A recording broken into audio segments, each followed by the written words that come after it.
The maize lethal necrosis disease has been in Kenya since 2012 when the first case was reported in Bomet County.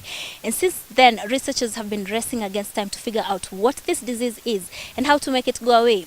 This is the maize lethal necrosis screening facility in Naivasha, and all this crop you see here is 20 hectares of land that is dedicated into MLND research. And this crop here, this is the later stage of what MLN looks like when you find that the maize cobs dry out completely, and when you look at it, there's no grain in the cob. When we were here last, a few months ago, the researchers said that they'd found only 5 varieties that were somewhat tolerant to maize lethal necrosis disease, and these varieties had already been released into the East African market. But now they've made some progress since then, and they have 22 varieties that show up to 95% resistance to the maize lethal necrosis disease. The good news for the people that almost less than 10% of this germplasm is resistant to MLN, and bad news is that 90% of the germplasms are susceptible. The maize lethal necrosis disease is caused by 2 viruses, the sugarcane mosaic virus and the maize chlorotic mottle virus. The sugarcane mosaic virus has been in Kenya for decades, but the maize mottle virus was only first reported in 2011, shortly before it combined with the mosaic virus to create MLN.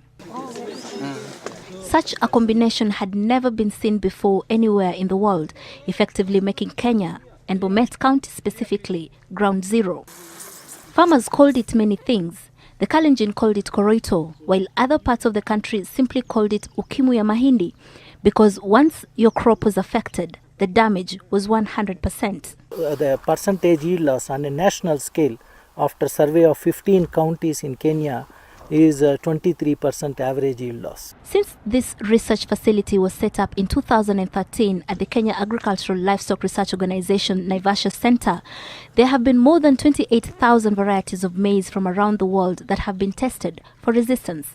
Most of them failed the test because the climate in Kenya makes the MLN more aggressive, severely damaging even the most tolerant varieties. And 4 years down the line, the scientists can now smile. The war on maize lethal necrosis disease will soon be won.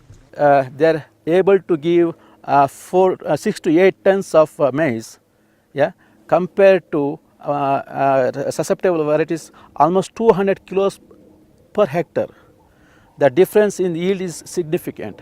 Maize pathologists have linked the MLN to climate change spread by insects during dry spells. Kenya is currently experiencing a drought, and the scientists have warned farmers to be on high alert for a maize lethal necrosis outbreak because the dry weather is conducive for its spread. The research is going on here on developing MLN-resistant varieties of maize. This is a collaborative project with CIMMYT. Hopefully in the next 2 years, we might be able to have MLN-resistant varieties. In the 4 years that the disease has existed, it has spread beyond Kenya's borders into 8 other countries in Africa, and so the work being done here will not only bring the disease under control for the benefit of Kenyan farmers, but for Africa as a whole. Zainab Wandati, NTV, for Food Friday. Adverse effects of climate change has resulted in a reduction in crop yields and livestock productivity for farmers who practice rain-fed agriculture.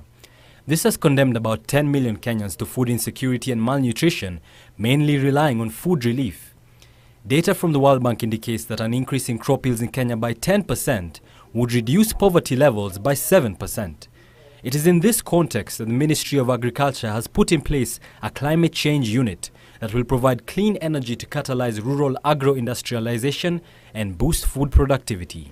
The Ministry of Agriculture, Livestock and Fisheries has within its structure put in place a climate change unit to mainstream climate change issues in all its legislations, policies, strategies, programs and projects.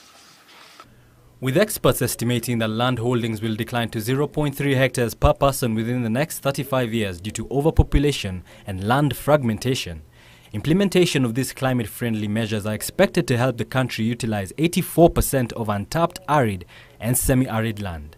If we can be able to optimize the food production by working with nature and not against nature, by making nature become part and parcel, by ensuring that ecosystem-based adaptation that have proven to increase yields by up to about 127 or 28%, and accompanying farmer income increases.